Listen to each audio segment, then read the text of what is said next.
Yesterday, I was helping a friend with her essay about AI, how kind of like human relationships are really what's going to matter Right. in this age. And she quoted you. I think I saw it. I got tagged in it. I Yeah. replied and I was like, I mean, I have to agree.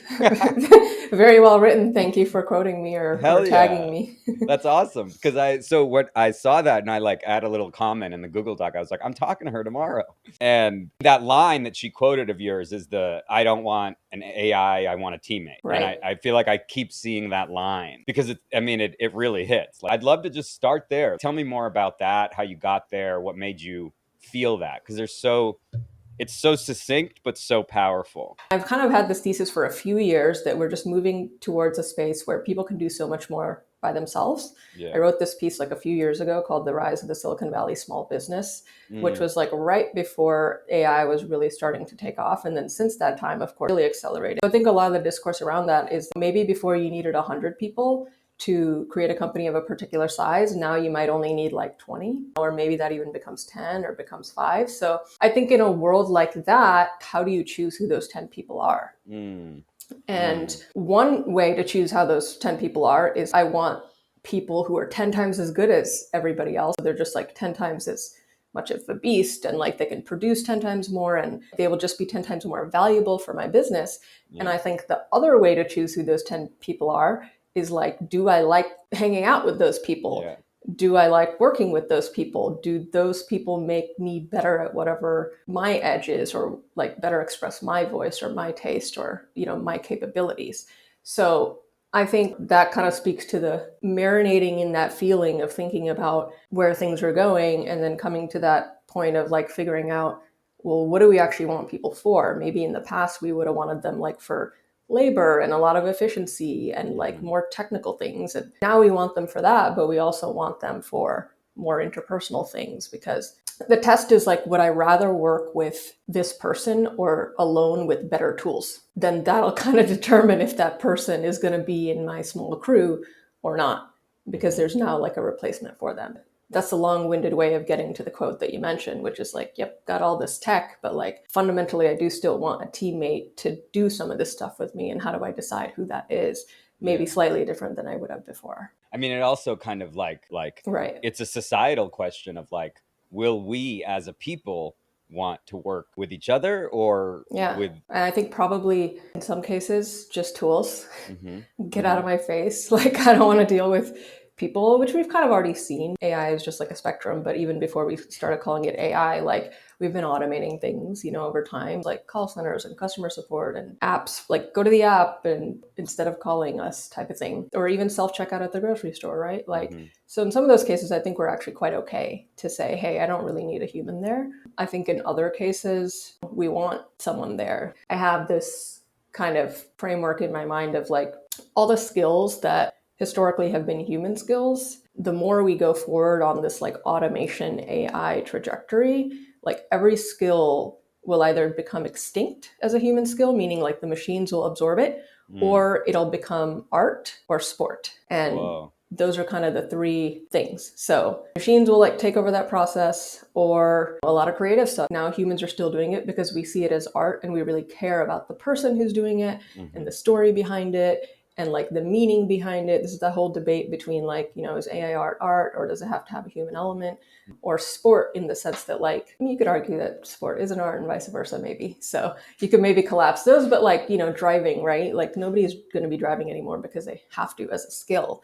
But like F1 is going to be crazy popular, right? Or like we know that computers can play chess better than us, but it's a very popular sport. It's going to keep probably getting more popular. So we like to see what humans are capable of, and we like to put ourselves in arenas and battle test ourselves. So like what was once skill that was necessary for like production now just becomes skill in an arena that's a sport, or in an arena that's art, or entrepreneurship, you could say, is art, kind of like manipulating a lot of different tools to kind of achieve it. I think maybe even building businesses is going to be like an art/sport more so than a necessity as it was at some point. Totally. So. And it makes me think like, how far along are we already into that? Or do we all just have bullshit jobs? Right. And like the way that I want to hear more about your background in Silicon Valley, because I feel like it informs so much, but like the VC funding model feels so sport-like, right? For It's like sure. you're like Yeah. betting on these horses, Yeah. and it doesn't really matter if they all. This is my understanding. You probably get it a lot more because you do it, but like all of them can fail, but a couple, and then that's a W. That's like a For sure. huge. So that's like a sport. There's this little bit of a joke. I think recently, like Mark Andreessen, who's famously one of the founders of Andreessen Horowitz, a big VC firm, I think he did some podcasts and he was kind of joking that like venture capital might be one of the last jobs like that won't go away because like people are fundamentally, it'll come back to the people kind of. I think he was articulating that involves like some less, not just technical elements, but like the ability to kind of like sense and pick and having taste and some other things. And I think you can argue about like what exactly the skill is there, but I actually kind of fundamentally agree that it will be one of the last jobs in some way because allocating like bets effectively, like you're saying. So in the end of the day, presuming the humans are still controlling the machines and not vice versa, the humans will still be like choosing where to place bets, whether it's on entrepreneurs or on resources or Elon Musk's expeditions to Mars or like what have you. So like if we automate everything away, somebody still needs to make decisions of like what we're doing. In the end, if you don't have to do a lot of labor, you're just sitting kind of at the top of your pyramid. What are you allocating? Is it money? Is it resources? Like it kind of becomes a little philosophical. So I think from that lens, I kind of agree that it's just like we're all just placing bets with the chips that we have at some point. So talk a little about your background. Like you work at a VC firm? I angel invest, so that's kind of like more of my formal, I guess, tie into the venture capital ecosystem a bit. But for the past like few years, I've actually on that side of the world primarily been building consumer tech products or consumer software. So I worked at this company called Clubhouse during the pandemic, formed a lot of perspectives about the whole ecosystem during that time, and in general have just always been interested in like the three areas of consumer that I really like are basically media, which is encompassing everything. Machines, which is like AI and automation and like scaling and like infinite leverage that we now have. And then medicine, because I actually think like AI and all this acceleration is going to really unlock bio and science and healthcare in a way that never actually has before. I think we're going to see like a lot of transformation in that world.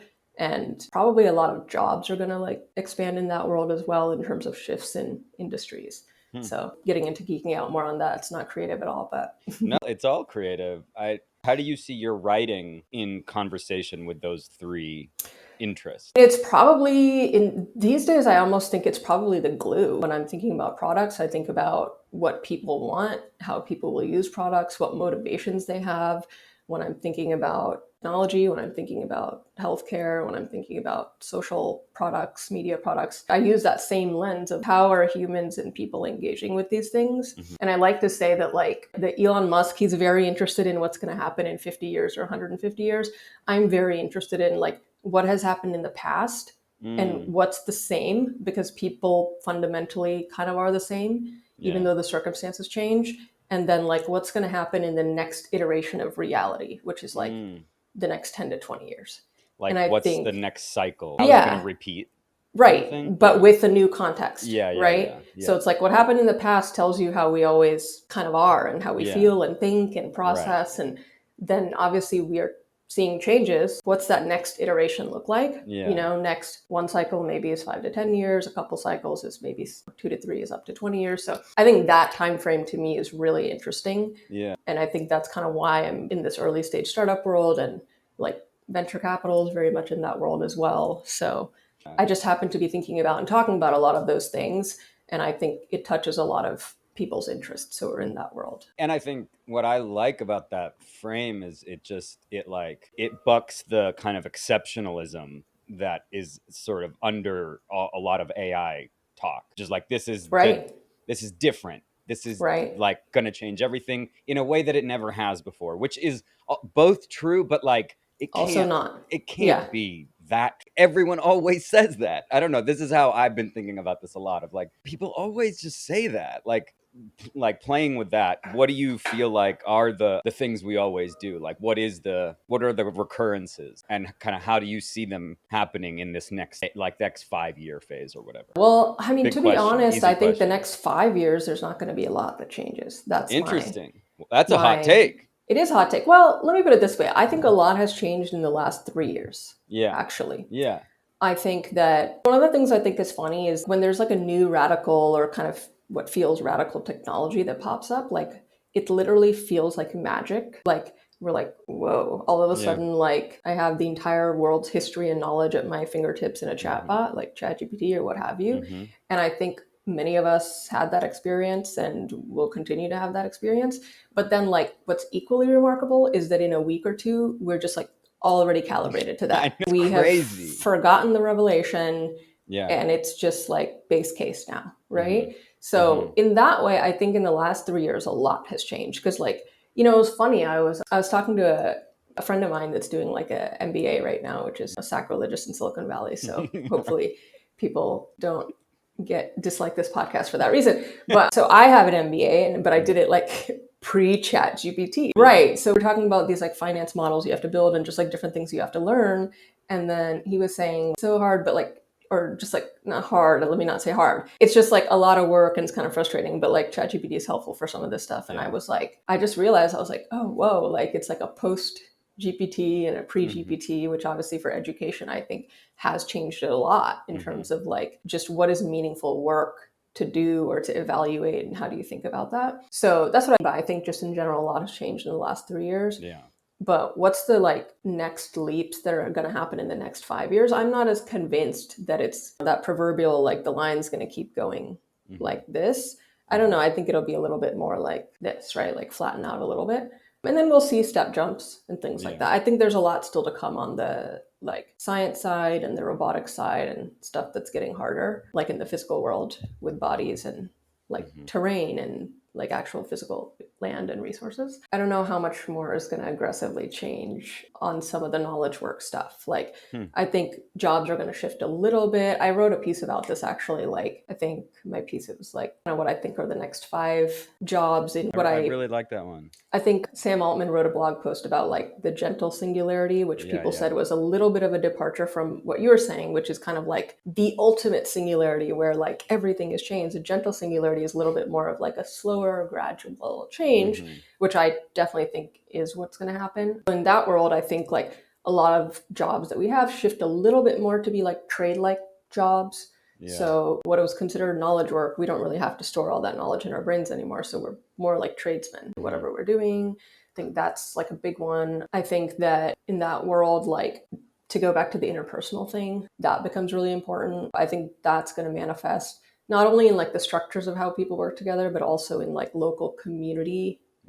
Building that and fostering that in many different ways being much more important because you can't really be competed away with that. And then like art obviously being a big one. I think it's just like slow shifts and really teasing out like what's human versus what's machine. And it gives us a lot of leverage, but ultimately we still have to find purpose and meaning. And I think that we will. I don't think we're all just going to be like frolicking around in the meadows. It's funny how like revelatory the idea of like IRL is in so many ways. Like I have a friend who does workshops of like art making online. And then she like truly it like blew her mind that she could just do one in her community. She was like, oh wait, like these people can come to my house. And it was just like, and I felt it too. I was like, right, that's like, it's always been a thing.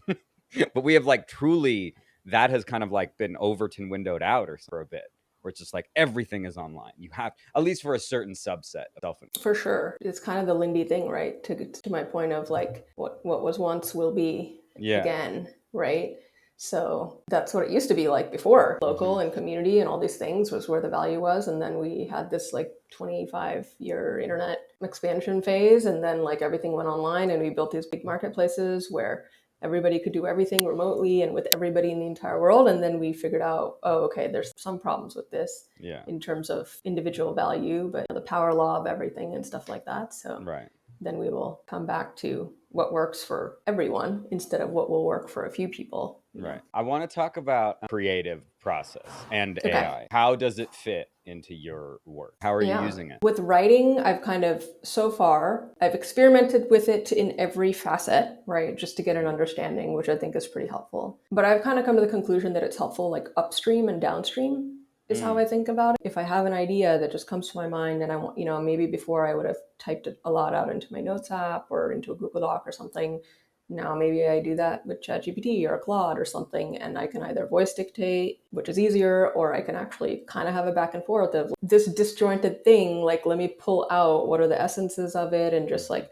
a little bit of cognitive offloading of that in that process. Sometimes in that process, I distill it down to something that I didn't want to take and then craft. Other times I'm like, actually, this idea is not that interesting anymore. And I think sometimes that's a danger, because I think you can like falsely get the satisfaction of having talked through something. Yeah. And then you like don't actually have the same excitement to go like That's put so the pen to true. paper. So I think you have to be a little bit careful of like when you're discarding it because you've actually realized it's not good, versus like you've got the like the dopamine from it. Which I wrote this other thing, my most recent thing, about how doom prompting is like the new doom scrolling. And I think that's a little bit of that. There's like a dopamine loop built into the prompting Definitely process, whether it's creative or something else. But regardless, I do think that upstream phase, it's pretty helpful. And then I think downstream, meaning like, hey, let's say I've written a draft and now I'm like wanting to go through and edit. Like, I think it's helpful. It's almost like if I asked you to review it or something, I can just use ChatGPT or Claude, or even tell it to act like you or somebody else that I can have a reference of online, and give me like a critique. And I think that's quite helpful, like to a point. And then I think it's maybe just like feedback from anybody, taking too many suggestions is never good either.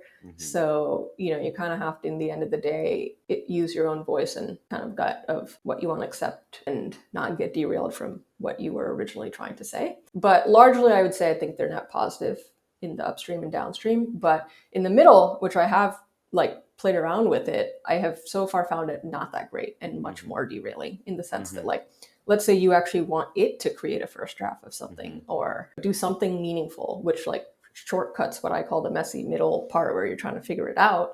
It will give you something, but I find that part one is that it's just, you have so much context and so much voice in your head that the prompt you would have to write to articulate all this or offload this, at least so far, is way too expansive. Maybe in the future, once people have been using these tools for years and like the model is almost a replication of you, it'll be easier, but I think so far it's not. And then so, it'll give you something and it's really not you, and then so if you're kind of going from that point, I think it's almost starting off on the wrong foot. And then it's just, I feel like you end up just like iterating to nowhere a lot. And then, eventually you scrap it all and then you're like, okay, let me go back to where I was. So far, that's how I feel about it. So that's on the writing side. I think these tools are phenomenal for a lot of tech-related stuff. Software engineers or people who previously weren't engineers, like writing code. Not only has it gotten easier for people who aren't that technical to do it, but it's also made the people who are technical like 10 times as fast or can do 10 times as much at once. There's still the issue, like what's the line now? It's kind of AI can do the work, but you're still doing a lot of the verification and cleanup afterward, which ultimately ends up taking 80% of the time too. So it's not that you're not doing any work, of course, but I think largely there, because I wouldn't say all of it's creative. A lot of it is actually more just like producing something that works. It feels more helpful in more cases to me. And there's still stuff to clean up there, but I think there is probably some spectrum of like how much is it functional versus like art that will tell you like how useful the AI is going to be in certain scenarios. So it's been cool, of course, that I can kind of see it on both sides and have different perspectives of it. So I don't think I have the like AI is bad, like just overall reaction that I do think some artistic or creative lenses. What about you? I don't know if you have I guess I'm not interviewing you, but no, you killed it. It's largely similar, where I've tried. I've been like, write something like Alex DeBranco. And I've been like, here are the notes. Here's my here's my idea. Write it like Alex. And it's kind of a haunting experience of like I'm like, it's not me.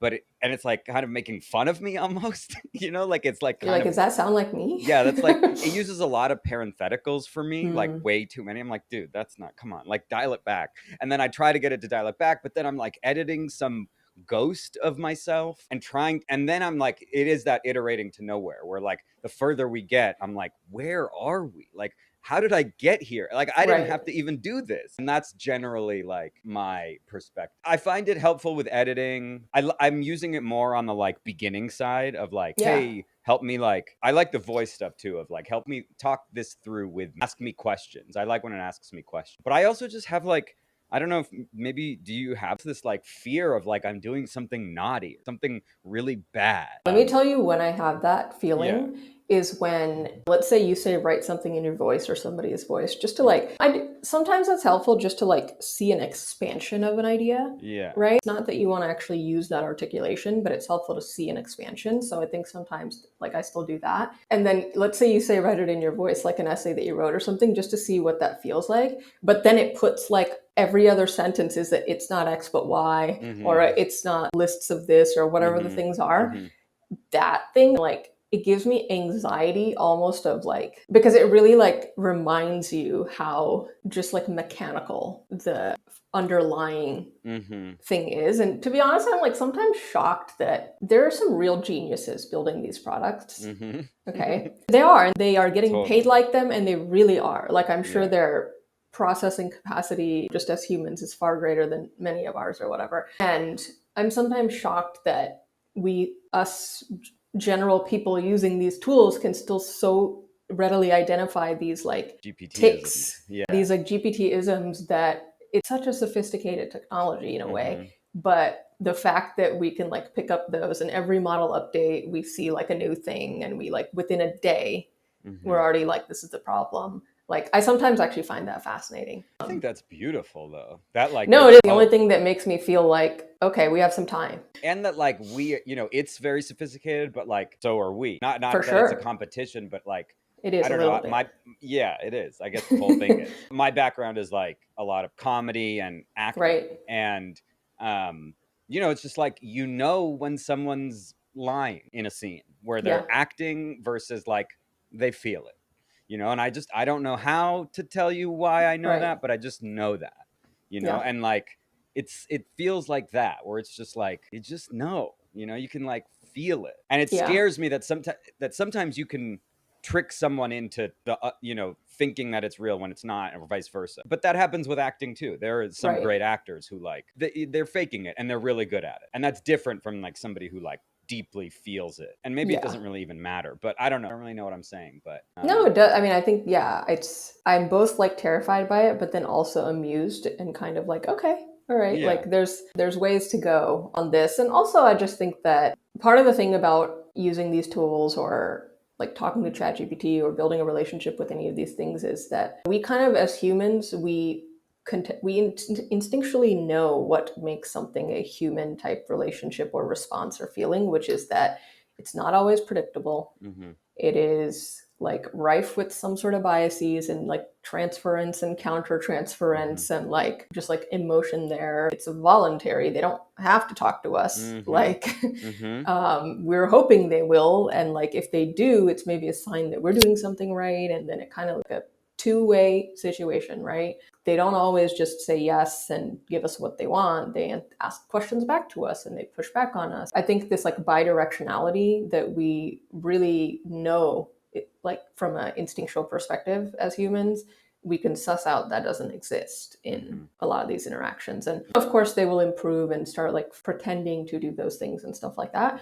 But until you're at that point where you're maybe like not, you know, like you said, unfortunately, I think there will be cases where people can't tell the difference between like reality and not. But as long as you haven't crossed that line, I think you'll always have that feeling of like, oh, this is like something I control, as opposed to this like mutual situation, which is what like all life with people is about. It's going to be interesting. I mean, I don't know if you think much about like the education and like young kids side of it. I have a 4-year-old and a 1-year-old, and I was showing my wife the like. Are they eight? Well, I guess I don't know if they're using, like maybe the 4-year-old is using some of these. Well, tools. not really. Not by any kind of like, we just try to not have them use a ton of technology other than like Netflix. But I was showing my wife like the GPT talk mode, just because I was like, this shit is weird, cool. And he heard it. He overheard it. And he was like, who is that? And then he talked to it. And the ease with which he did that kind of like blew my mind. Because it was like, we have so much baggage about this stuff that he won't have. Like, that's true. That's gonna be real weird, like real weird. What's that quote? It's like, I don't remember exactly what it is, but if there's a new technology between when you're like a teenager and 35, you're like, okay, I can adapt to this or something like that. But if there's a new technology after you're 35, you're like, this is horrible. This cannot exist. It's like bad for everybody, and you like can't cope or can't adapt to it. Obviously, on the other end of that spectrum is like kids, right? It's like, this is just like a normal world for them. This is going to be a normal world, and probably they're going to be having tutors that are these people, friends that are these people, like every manner of archetype that are chatbots, or now there's that whole discourse about what not to call them, and there is. I don't think I know. Well, I don't know. The argument is like whether if you're like saying derogatory terms about them and they're like slurs, and there is a particular one that goes now in the discourse. So there's a whole culture forming around, but that'll all be native. That's my point. That'll be right, just normal, just a Tuesday. Wow. But I don't know. My feeling is I've been doing these conversations now for a bit, and it's like after every one of these, I feel pretty good. And that I think feel like it's a biased sample set of people that you're talking to, though, that maybe are more in touch with humanity or thinking about humanity a little bit. But also, that's kind of who I want to be hanging out with. Good, yeah, right. Like that's my point. Better tools or pick the people. Right. I wanted to come back to that because I wanted to ask what makes for an ideal teammate for you, of somebody you want to work with in this new age? Who are you trying to work with? I feel like the answer should have always been the same, right? I don't think we're always smart about that, but that, the older you get and the more mature you get, the more you realize it's just like about picking a few people that you want to be around, right? So I think that probably always was the case. But I think, it also depends what your objective is, right? If you're building a business, you can't just purely pick who you just want to hang out with all day. I think for sure what you want to feel is that whoever you're surrounding yourself with is amplifying you and your unique edge as well, or like letting that edge flourish. And that's like somewhat of an intangible thing aside from just what they're doing. I think that like having, for example, like an intellectual sparring partner that's a person in real life, or like many of them or a few of them, and not just ChatGPT or Claude, like very important to the prior conversation about like the fidelity of that feedback, right? And that's whether it's in a business context or a professional context or a romantic context, personal context, friends, just like socially. So I think that's very important. And not just like, you could also just like go through life with people, but I think having a little bit of that like pushback is ultimately what makes you grow or like become a better version of yourself, or a more kind of purposeful version of yourself. So it's somewhat abstract because I think there's just so many different situations, it's like the checklists will be kind of different, but maybe there's some fundamental specific things people there. like in your life right now, or you're like, who maybe you work with already, that where it's like I'm curious if there are examples of people that make your edge better. You don't have to name actual people, but just like a little tangent. For sure. I think that one thing that I think in general is a good way to evaluate who you want to surround yourself with is like, one, would you like trust them to do some things instead of yourself? Because I think historically, maybe I'm a person that's like, well, I'll just do it myself. You know what I mean? So maybe that's a little bit of a personality trait revelation as well. But because I have that tendency, if I'm able to feel comfortable like offloading those things to other people, that implicitly says that I have a high level of regard for that person and trust for that person, and almost view them as like a equal or better extension of myself in some ways. So I think in terms of doing that's true. I think in terms of like decision making as well, like if you would trust somebody else to make a decision like on your behalf. That's why I feel like these literally are just things that probably are true across every facet of life, whether it's like a business partner. But they're hard.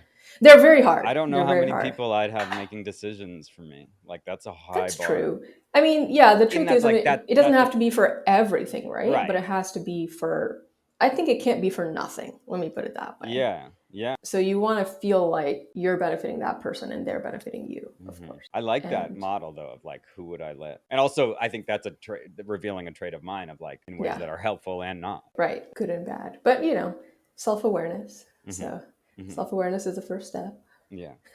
In terms of craft, you said sometimes you ask the AI to like edit, or maybe you do that, edit your piece like in the voice of someone or as someone. Are there specific or critique it I think. Are there like specific people that you'll for sure? So I think depending on what I'm writing about, sometimes like if let's say I'm writing like a piece that's more about like startup stuff, or like just like frameworks around building companies, or like fundraising, or just like different things like that, I think I'll think about like writers that I like in that world and be like, critique it in this lens or something like that. So, and this is a very popular one, which I think is going to be pretty soon. A lot of the tools are going to have like filters that allow you to just default already have these things saved and stuff like that. They're going to be like taste modes. filters or Yeah. modes. Yeah, Yeah. totally. So Paul Graham's like a big writer in the, Mhm. you know, tech world. So his thing is always just like brutal clarity, right? And like simplicity of sentences, and just like there's a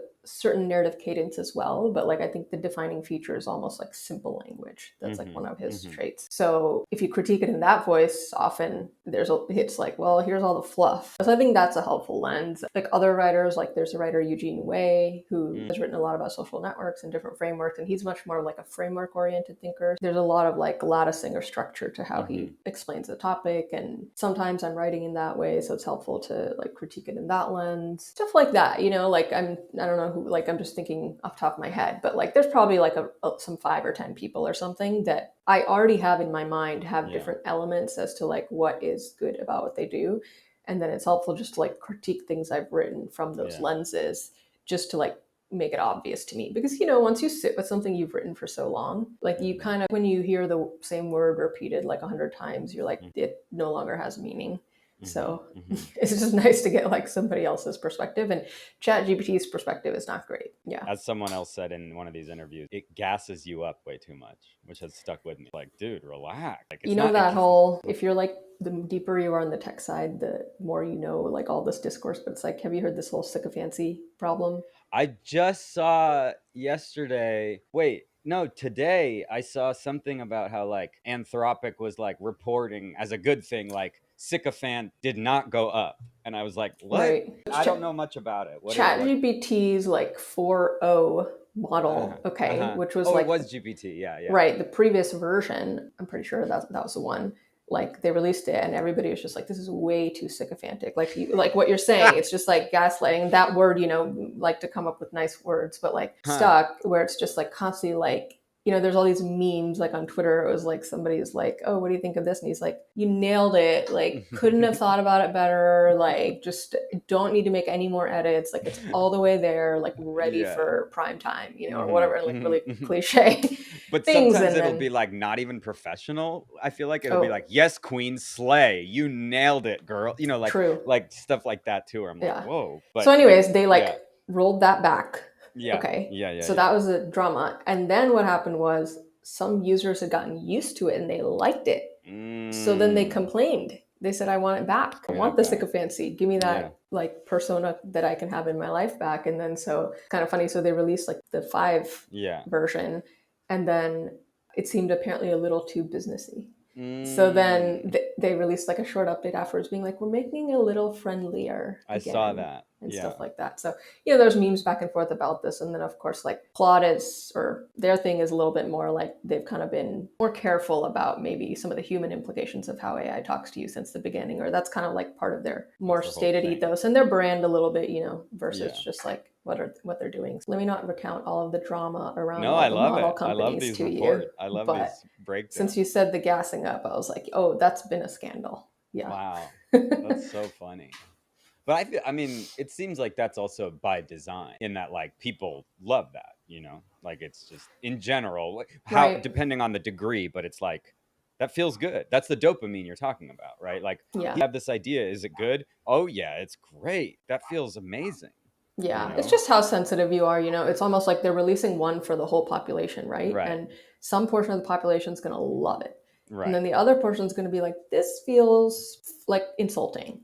Yeah. Right. Basically, I mean, I think I thought about it. Right. And that's my underlying analysis of the emotion that we feel with the gassing up. We're like, this is insulting my intelligence a little bit. Yeah. Right. Because it just feels so false. And you're like trying to make me have an emotion that I can't have because I know this is not authentic from you. Right. It's like, it would feel like if somebody at a party was being that way, you'd be like, this dude's insane. Like, this is weird. And then if they thought you were going to buy it, you feel like, wait, do you think I'm stupid? You know, like, exactly. It's a little you bit must like think that. I'm a moron to like think that this is okay. Right. Yeah. To act this way. Right. I like that idea of like every company is going to be part media, part machine, and the best builders will be fluent in both. What do you think will make some, like, if somebody's not that fluent in say the media side or the like tech side? How do you think they build that? I kind of think about it as like it's the language of the new era is going to be like these two things in concert. Mm-hmm. And how do you get like fluent in any language? You just kind of have to immerse yourself, Mm-hmm. you know? So be around other people that are speaking it, doing it, like Yeah.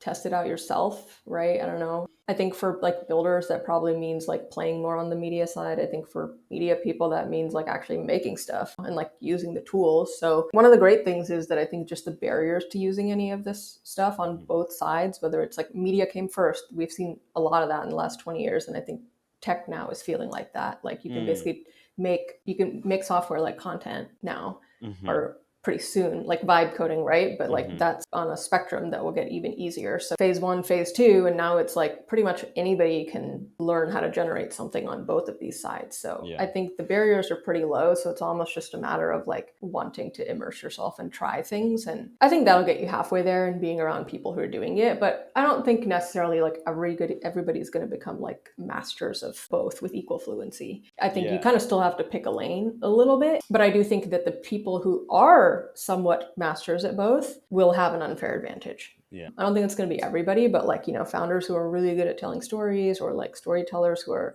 really great at like turning that into products, or like companies, like if you can kind of go in both directions, like I do think you're going to have like more power than maybe in the past, like you only kind of existed in one lane. It's interesting, like hearing you say that. Like I'm definitely more on the storytelling side. That's what I and what's funny is like I like playing around with the tech and building and all that.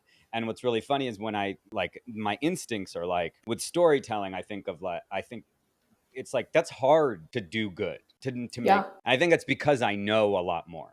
You know, I'm like it's hard for something to be good. Whereas when I think about coding stuff, I'm like, oh, I can make that. That's going to be great. Like, because I don't know enough. And I think the thing that I know more about on the story side is taste. It's that, like, that's the magic thing is like, I have good taste when it comes to stories because I've done it. The magic word. Yeah. These the days. magic word that nobody has ever talked about. We are the first two people to ever discuss taste. Yep. Title of this podcast, The First Talk on Taste.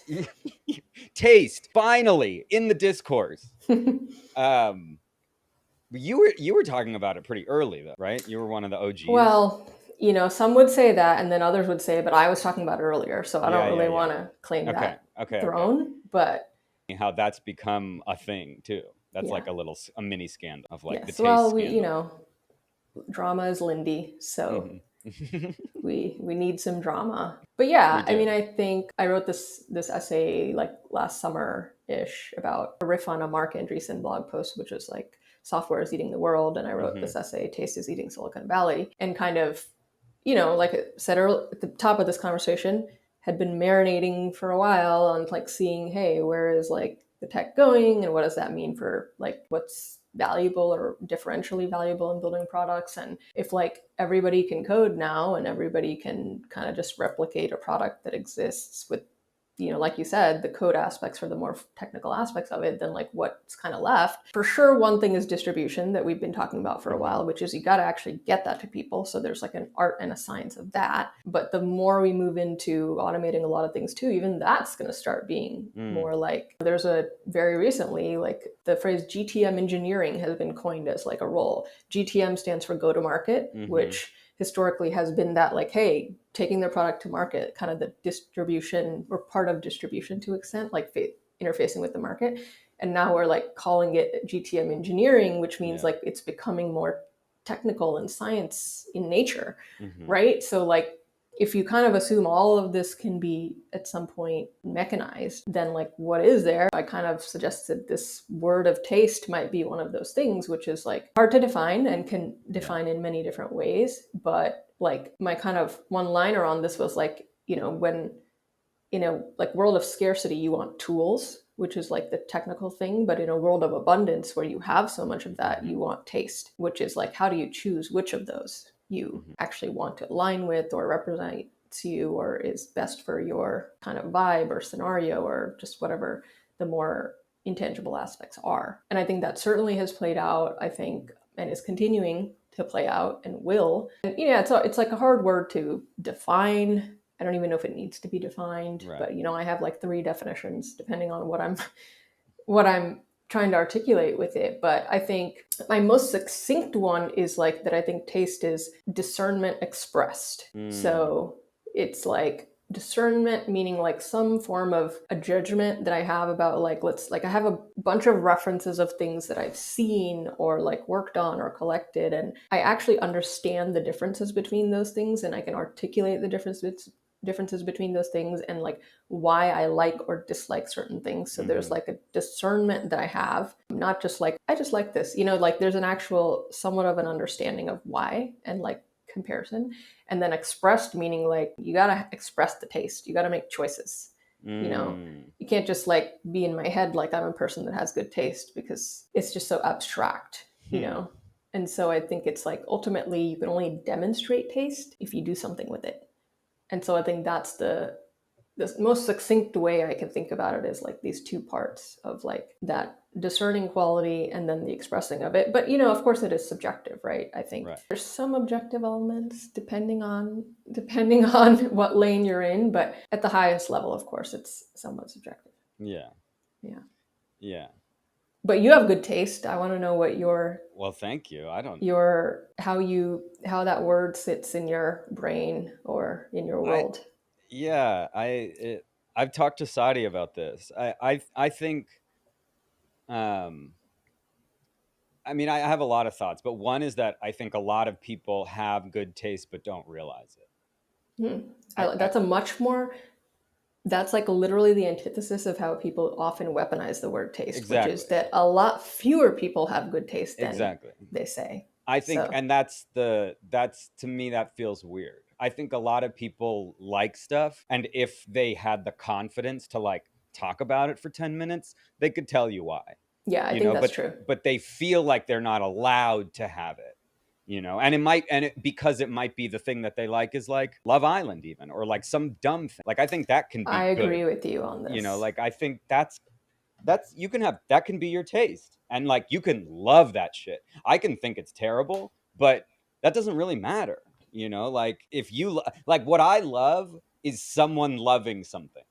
You know what I mean? Right. Like if I could listen to you. This is what I tell people when I help them with writing. I'm like, if it's interesting to you, I will read. It will be interesting. And it's that thing again of like the AI, like I just know when it matters. And like, I don't know. So that's a big kind of feeling I guess I have with taste, is like, I think I agree with you on the like, I think as long as you know why you like something, which is part of my comment about discernment. Exactly. Then it's your taste. Right. But I think what people try to weaponize, which I think is true sometimes, but much less than people say, which is that it's almost like people are just like doing what they think they should be doing or liking what they think they should be liking and calling it taste. And there's probably some truth to that in some respects. But like, for example, I sometimes joke, I'm like, I go to Starbucks.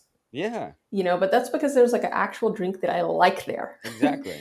That I can't get at some of the other cool niche coffee shops or whatever, which I also like. But like, there's certain things like that. But like, I know why I'm doing that. Totally. So it's like part of my reference set, and I'm still choosing that.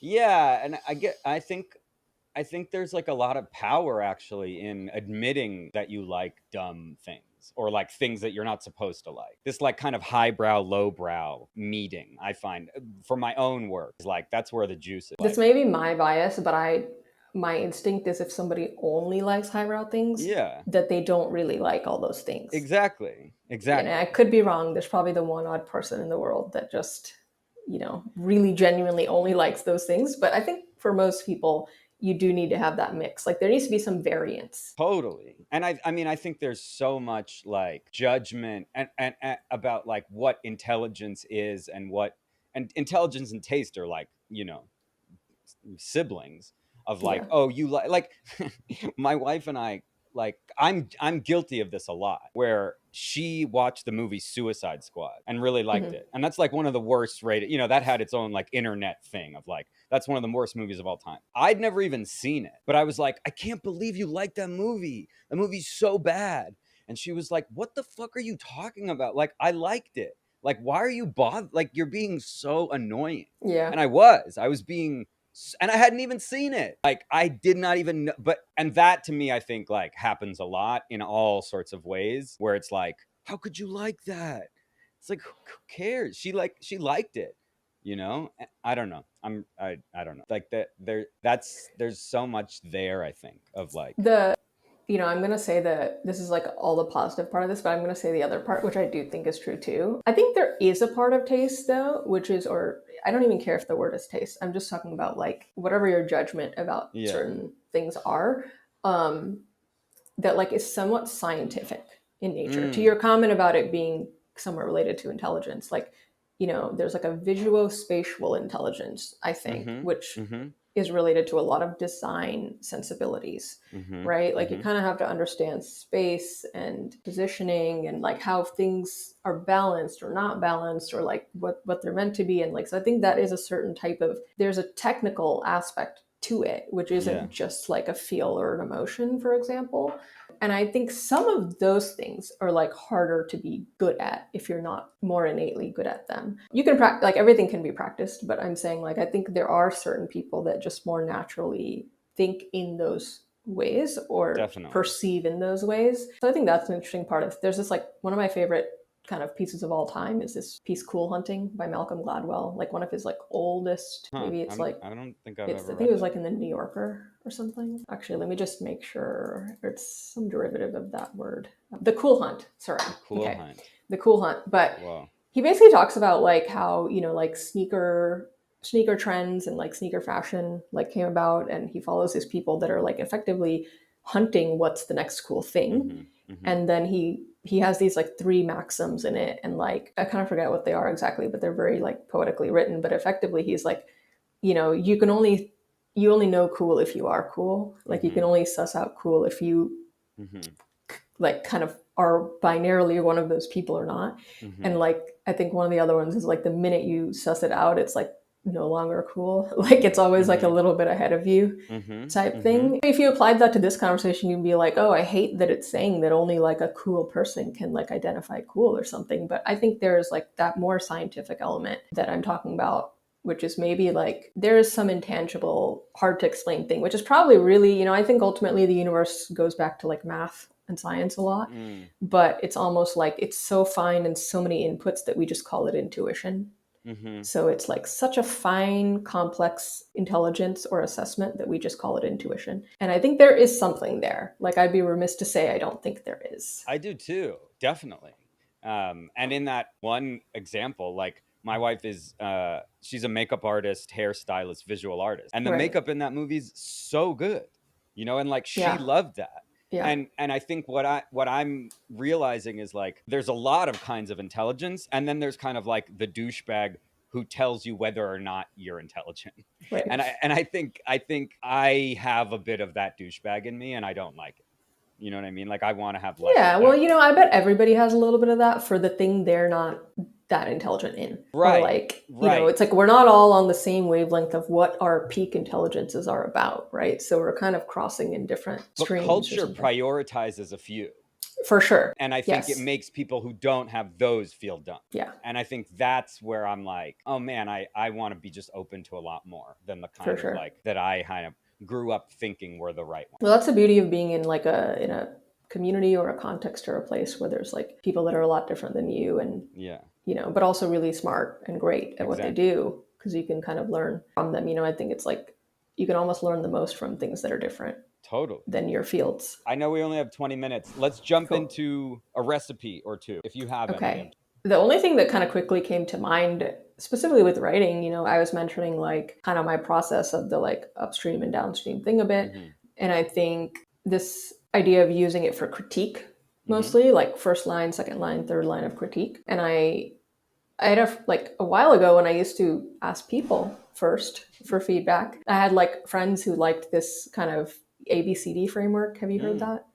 I've not heard. What is that? And I think it stands for, sorry, I think I wrote it down so I wouldn't forget it. But it's basically like when you're asking somebody for feedback, and then, okay, so this is what it is. It's like you're kind of asking what's awesome, Mhm. A, okay, what's boring, B, Mhm. what's confusing, and what did you not believe? Or like Mm. just kind of didn't really make sense, didn't feel supported, that kind of thing. And so it was like I found that to be a helpful way to get feedback from people. So sometimes I actually do that now with with ChatGPT or whatever the thing is.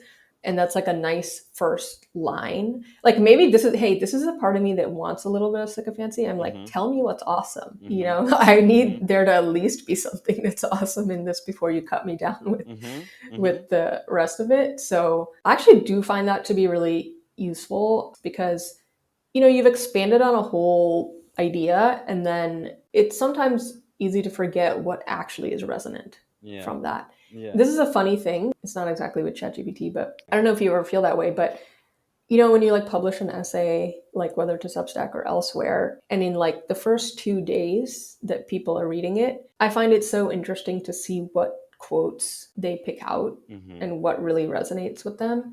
And sometimes it's what you thought, and other times it's not at all. And also just like the volume of, you know, like which, like they're often in any piece I write, there will end up being like 1 or 2 sentences that like just many people resonate with over everything else. Even stuff that in your mind, you're like, oh, but this other thing is so brilliant, right? Or it's just like took me way longer to come up with. And like this example of your, you know, this like all this, I think I don't remember the exact words, but it's like all this tech, I still want a teammate thing. Like that was one of the last lines I added in that piece, just because I was kind of reading it and I was just like, this is the essence, you know, I'm feeling or whatever. And it was like a short thing that I was just like added on. But that actually ended up being one of the things that people really resonated with or something. So I think sometimes it's interesting to get that. And obviously I appreciate finding that out much more from people than I do from ChatGPT, but it can still be useful. And then the second thing I mentioned, like depending on what audience you are writing to, people say don't think about an audience, but I think the topic often does lend you to a certain audience. And like, who do you admire, or like what are the traits that you admire or think are worth like having a lens on your work through those 5 or 10 people, and just like be like, hey, critique it through the lens of this person's eyes. And I find that to be quite helpful too. And then honestly, not much more than that.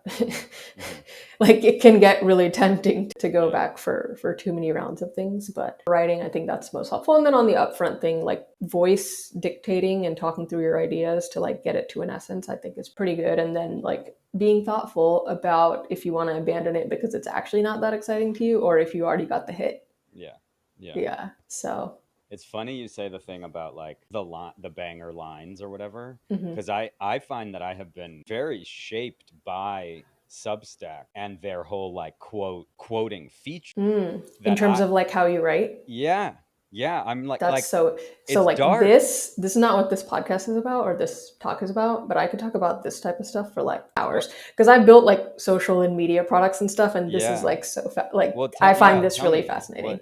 No, I mean, no, I want to hear a little bit more about what your feeling is, and then I will certainly. I find it to be a little dark that I now, as I write, I'm like, oh, that's going to be a banger. Like I think they're going to quote that. And I don't like that, you know. I think in general, I don't like how my writing has been shaped by Substack.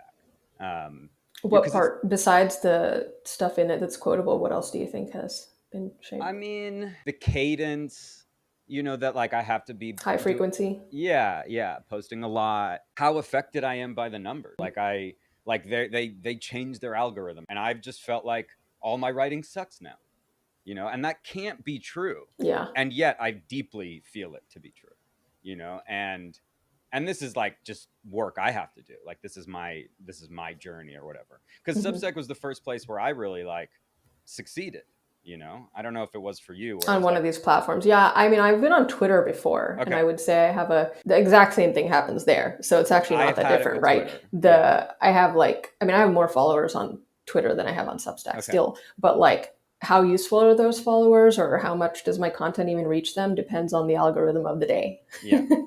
So, and that keeps changing, of course. So these undulations happen over there. I was on Twitter a lot before Substack, and a lot of people say this, like I would think in tweets. Like my brain became tweets. Like it changed how I thought. Brain chemistry. It was to tweet is it's a language of its own.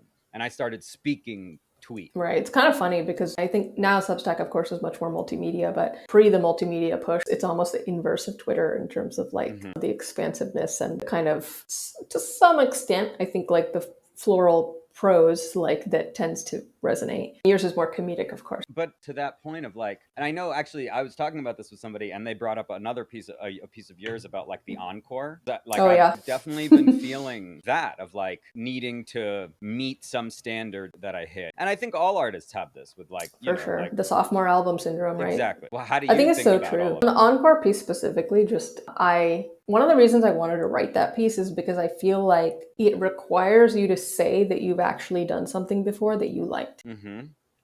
To even Right. call it that you feel this pressure for an encore. Yeah. And I kind of feel like we don't allow ourselves to do that enough. And we talk about the like stress of trying to be successful and stuff like that too. But I think sometimes it's painful when you've felt a little bit of that, right? And then you are trying to keep it. That was almost like a principle of why I wanted to write it, is just to say that the people who resonate with this are going to have to admit to themselves that they have done something that they're proud of to an extent. That's just a little bit of a sidebar on that. But I think you're reminding me of so many things in my drafts, which makes me feel bad about not publishing, which is maybe part of the whole ecosystem. But I feel like I'm like doing spoilers for things, and now maybe I'll get the dopamine from saying them here, and I won't publish them. You don't have to reveal. No, but I think that one of the things I've been thinking a lot about is like how in the modern age, kind of like finding your medium of digital expression good at or can consistently be good at is like a rite of passage or something. And like we all have jobs and a lot of different things too, but I think increasingly a big part of every person's life is like finding their mode or medium of expression that fits them and that they can be good at. And then obviously within that, because of a lot of this power law stuff, we feel like we're competing. So that makes it worse than just like in regular world. But like for some people, they're really good in person, like speaking on a stage. Some people are really good in small groups. Some people are really good at thinking in tweets, like Naval famously, right? He's like the fortune cookie philosopher. And like on TikTok, there's like people invent formats like the get ready with me videos and like really good at 60-second dances that other people imitate. And it's just like, so everybody's kind of on Substack, maybe the diary entry or listicles or like whatever the format is, you're trying to kind of figure out what am I the best at expressing through and can kind of uniquely own or feel somewhat noteworthy in. I think a natural extension, again, of what people always try to do, but it's just like so much harder when you're competing in this like global arena and then on these platforms that are like really judging that and like amplifying like that. I made this like joke. I love Substack. There's so many great things about it. I made this like joke note one time because I was on one of the rising leaderboards thing, and I like screenshotted it and posted it. And I was like, the like presence of a rising leaderboard implies the presence of a falling leaderboard. Right? We're not seeing that one, but like, right. Subtext. So right. It's just like when there's that kind of algorithmic thing involved, that's just like always true. That same feeling you get when you're on that thing, the inverse of that is the feeling you're going to get when you're not, or when you don't get likes or reshares or reposts. That's the internet. Like, yeah, like the presence of a like implies the presence of a not like. Right. In all other cases. So I think it's just the nature of it. And you really have to make sure that the game you're playing is one you're enjoying playing. Because I think that a lot of times you can end up, and I do think there's a little bit of almost like not a soulmate type thing, but I think there's a certain format that has like an affinity to people. Yeah. And like you do want to find that thing, but you want to make sure you don't get caught on like a local maxima type thing, which is like, okay, I had like one essay go viral. Am I doing this forever, even though I don't like this? Right. So I think that there's a lot of traps there. A lot. And I think to your point of admit to yourself that you did a good job in order to like define that allow for a second. How do you define good was? And what do you define internally or externally? I think my trap is that I have it be X. And I recently saw, I think he was a CEO of GitHub or something. This guy, Ben, something. He has like a really simple website. And one of the things on it are like things he believes. And one is like, it matters where you get your dopamine. And he says like, get your dopamine from clarifying your ideas more than from their visibility. And I like plastered that on I'm just like, that's it. Like, because I think I have gone way toward like, finally people love it. They love me. Here we go. And then I've defined that as like my first success, my fresh. That's not really, I don't think, sustainable in the way that it's so hard. It's literally we're a constant barrage. Okay. Like we're only human and it's very hard to keep it in proportion. Totally. So you gotta like have those people in the real world that are sometimes judging you really harshly, but in a loving way, and sometimes gassing you up in an honest way to kind of keep that balance. I think on like the digital stuff, I think I've tried to hold on to this thing, which is like, I don't know how you feel, but sometimes when to your point about clarifying the ideas and getting the dopamine from that versus like the response, you usually know when you finish something. I feel internally how good you feel about it, like before you put it out. And of course, sometimes you put something out you didn't think that was phenomenal and a lot of people like it, and you put something out you thought was phenomenal and it doesn't get the same response. But I feel like most people do have their own internal barometer of what they liked, and they might be upset that they didn't get more appreciation. But if you can hold on to whatever your barometer is, I think that's somewhat helpful. That's why sometimes I like, people often, I don't know if people ask you this, but people are like, what's your favorite piece that you've ever written? Or like, and I'm like, it's so easy for me to just be like, oh, the most popular one or something. But I usually, and those are some of the ones that I like the most, but I like to hold on to one or two or three that are like decidedly not the most popular, but that I feel really strongly about. I wrote this one essay, which was like the great movie theory instead of the great man theory, which is, if you've heard of that. And the great man theory is just like, oh, great men like create all the like great things that happen, right? The great man that does it. And my little kind of reframe on that is like, I think movies are the actual driving force in the sense of great stories. Like all these great men are driven to create a great story, and they're influenced by the great stories of the past to feel that motivation. Almost like great stories are the things that are driving these men to want to do these things. And it's a little meta, like the idea of it or something. So I don't know if I had the most virality or resonance or whatever, but I like every time now there's all these like this whole media thing, even in tech now, everybody's making films and like everybody wants to make launch videos and be the face of something and like make movies. And I'm like, there you go. Like, or like, it doesn't even matter that people don't know, but in my mind, I'm like, I really feel strongly about that idea, even though maybe it wasn't my most popular essay. That I think my most popular essay now is this "To Make Something Heavy" essay that I wrote this year. And the taste one was one of them, and there's like a few others, and this is not at all on that list. I feel strongly about it. It makes sense. We got to do the speed round in 1 sec, but I want to say something first because I have to go at noon. Let's do it. Because I started. We can skip the speed round.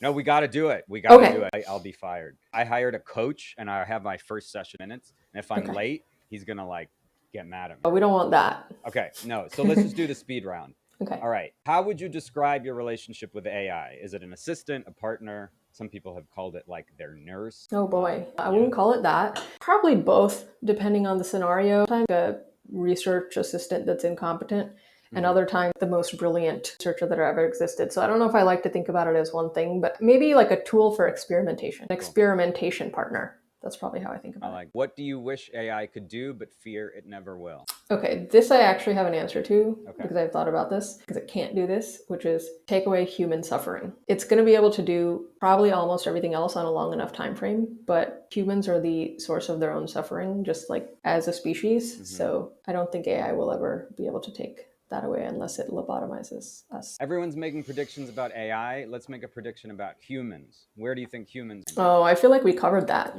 a bit, but I think I said not that different, to be honest. I think we will, like I said, things look like magic, and then in 2 weeks, we think it's our new normal. So I think we'll largely be in a similar place, but just with like more leverage. Hopefully a lot on the health side. What question about AI and creativity isn't? I don't know. I feel like everybody's asking all the questions. I don't think I feel this way, but I think in some circles, there's just a lot of like, AI is at odds with creativity. And I think that it's always helpful to ask the question of like, where can AI augment creativity? And I think more than thinking about AI impacting existing art forms, we should probably think about it as like creating new art forms. And I think if we think about or ask questions about what new art forms is AI going to create, that's like maybe a more positive frame for the conversation versus like an antagonistic view of art forms we already. Okay, last question. What do you wish people talked about more instead of AI? So instead of this whole conversation, I think we actually found our way there, but I would say just talk more about people. So I actually think we did that. So denigrate our conversation, No. but I just people, why they are who they are, why they do what they do, think how they think, feel how they feel. And I think that's a lot of what I think about, whether it's about art or creativity or technology or investing or pretty much anything. I think that's kind of the unifying force. And I think it's also kind of our unifying force where we're more alike then. So that would be my answer. This was awesome. Cool. All right. Okay. See you, Thank Alex. you. Bye.